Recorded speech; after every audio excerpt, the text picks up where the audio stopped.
Assam job চেনেলটোৰ সমুদৰ্শকক অন্য এটা নতুন ভিডিঅ'লৈ স্বাগতম জনাইছোঁ। আজি আমি এই ভিডিঅ'টোত আলোচনা কৰিম অইল ভেলী স্কুল ডিগবৈ যি ৰিক্ৰুটমেণ্ট ওলাইছে 2024 বৰ্ষত।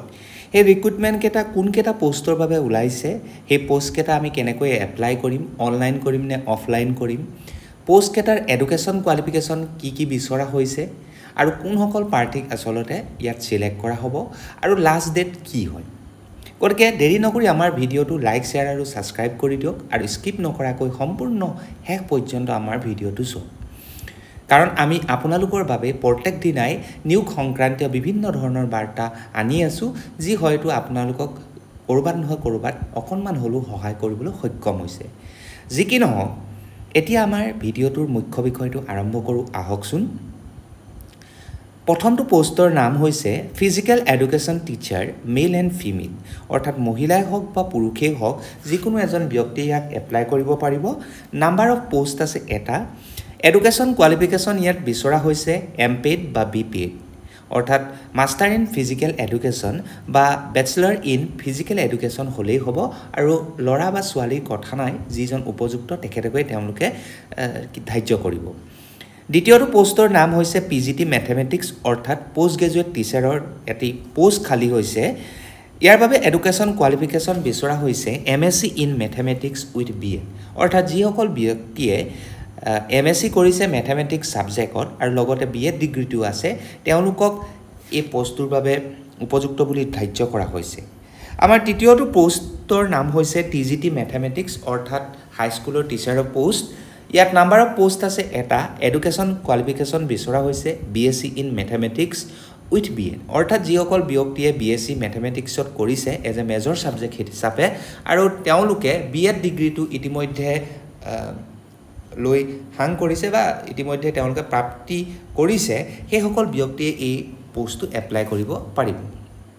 আমাৰ ভিডিঅ'টোৰ 4 নম্বৰ পোষ্টটোৰ নাম হৈছে PGT ইংলিছ, অৰ্থাৎ পোষ্ট গ্ৰেজুৱেট টিচাৰ ইংলিছৰ বাবে পোষ্ট আছে এটা। এডুকেশ্যন কোৱালিফিকেশ্যন বিচাৰিছে MA in English with BA, অৰ্থাৎ যি ব্যক্তিয়ে বা যি প্ৰাৰ্থীয়ে ল'ৰাই হওক বা ছোৱালীয়ে হওক তেওঁলোকে ইংলিছ বিষয়ত মাষ্টাৰ্ছটো কৰিছে আৰু লগতে তেওঁলোকৰ BEd ডিগ্ৰীটো আছে, সেইসকল প্ৰাৰ্থীয়ে এই চাকৰিটো এপ্লাই কৰিব পাৰিব। আমাৰ ভিডিঅ'টোৰ শেষৰটো পোষ্টৰ নাম হৈছে PGT ছ'চিয়লজি, অৰ্থাৎ post graduate teacher in sociology. Number of post আছে এটা আৰু ইয়াতো এডুকেশ্যন কোৱালিফিকেশ্যন বিচৰা হৈছে MA in sociology with BA, অৰ্থাৎ যিসকল প্ৰাৰ্থীয়ে ছ'চিয়লজিত মাষ্টাৰ্ছ ডিগ্ৰীটো লৈছে আৰু লগতে তেওঁলোকৰ BEd ডিগ্ৰীটো আছে, তেওঁলোকে এই পোষ্টটো এপ্লাই কৰিব পাৰিব। তাৰপিছৰটোত আমি এতিয়া আলোচনা কৰিম যে এই চাকৰিকেইটা অৰ্থাৎ এই 5টা পোষ্টৰ বাবে চেলাৰী কিমান দিব, কিবা থকা খোৱাৰ ব্যৱস্থা তেওঁলোকে কৰিব নেকি। Salary is negotiable and will not be constrained for deserving candidate, অৰ্থাৎ চেলাৰীটো তেওঁলোকৰ নিজৰ ইচ্ছামতেই দিব, তথাপি আপোনালোকে ইয়াত 15,000 পৰা 20,000 টকা এটা আশা কৰিব পাৰে, যিহেতু এই অইল ভেলী স্কুলখন এখন ৰেপুটেড স্কুল হয়, CBSE স্কুল হয়। তাত যথেষ্টখিনি আপোনালোকে কি পাব, এক্সপ'জাৰ পাব, সেইকাৰণে ইয়াত যথেষ্টখিনি ভালেই দৰমহা দিয়ে। আৰু residential teachers R provided with free accommodation and fooding. যদি কোনো ব্যক্তিয়ে স্কুলৰ, যিহেতু এখন ৰেচিডেঞ্চিয়েল স্কুল হয়, গতিকে আপোনালোকে কোনো ব্যক্তিয়ে যদি তাত থাকিব বিচাৰে তেতিয়াহ'লে আপোনালোকক কোৱাৰ্টাৰৰ ব্যৱস্থা কৰি দিব আৰু লগতে আপোনালোকে খাদ্যটো একেবাৰে টোটেলি ফ্ৰী তাত পাব।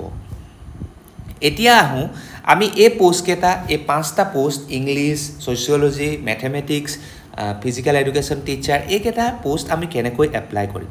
যিহেতু আপোনালোকে আমাৰ থাম্বনেইলটো দেখি গমেই পাইছে যে পোষ্টকেইটা আমি অনলাইন প্ৰচেছতেই কৰিব লাগিব, কিন্তু অনলাইন প্ৰচেছ বুলি ক'লে আমি ইয়াত ইমেইলৰ জৰিয়তে ৰিজিউমখন পঠোৱাৰ কথাকে আমি ইয়াত কৈছোঁ। Interested candidates can mail their resume to Oil Valley school at rediffmail.com or sent by post to Oil Valley School, Bogapani Colony, Digboi District, Tinsukia, Assam 786171 within 15 days from the date of publication 28 August 2024 of the advertisement.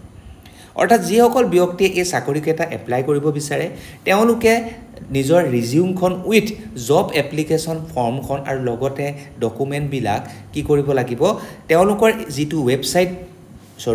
যিটো email দিছে oilvalley school@ difmail.com তাত আপোনালোকে পঠিয়াই দিব পাৰে কোনো ব্যক্তিয়ে যদি বাই পোষ্ট পঠিয়াবলৈ বিচাৰে তেন্তে তেওঁলোকেও সেই বাই পোষ্ট কৰি দিব পাৰিব কিন্তু বাই পোষ্ট কৰিলে আপোনালোকে ৰিজিউমখন অৰ্থাৎ বায়োডাটাখন লগত এখন জব এপ্লিকেশ্যন আপোনালোকৰ ৰিকোয়াৰ্ড যিবিলাক ডকুমেণ্টছ আছে তাক সেলফ এটেষ্টেড কৰি ইয়াত পঠিয়াব লাগিব আৰু এড্ৰেছটো মই আপোনালোকক দেখুৱাই দিছো স্ক্ৰিনত oil valley school Bagapani colony Digboi district Tinsukia Assam 786171 গতিকে এইটো এড্ৰেছত আপোনালোকে পঠিয়াই দিব লাগিব আৰু এনভেলপৰ ওপৰত আপোনালোকে কোনটো পোষ্টত এপ্লাই কৰিছে হেতু লিখি দিবলৈ কিন্তু নাপাহৰিব আৰু এই এডভাৰটাইজমেন্টটো 28 আগষ্ট তাৰিখে প্ৰকাশ পাইছে গতিকে উইদিন 15 দিনৰ ভিতৰত অৰ্থাৎ আপোনালোকে 11 ছেপ্টেম্বৰৰ ভিতৰত কিন্তু আপোনালোকৰ কি হ'ব লাগিব ৰিজিউমখন তেওঁলোকৰ হাতত পৰিবগৈ লাগিব নহলে তাৰ পিছত যদি পাইগৈ কিন্তু একচেপ্ট কৰা নহব বুলিও তেওঁলোকে জনাইছে আৰু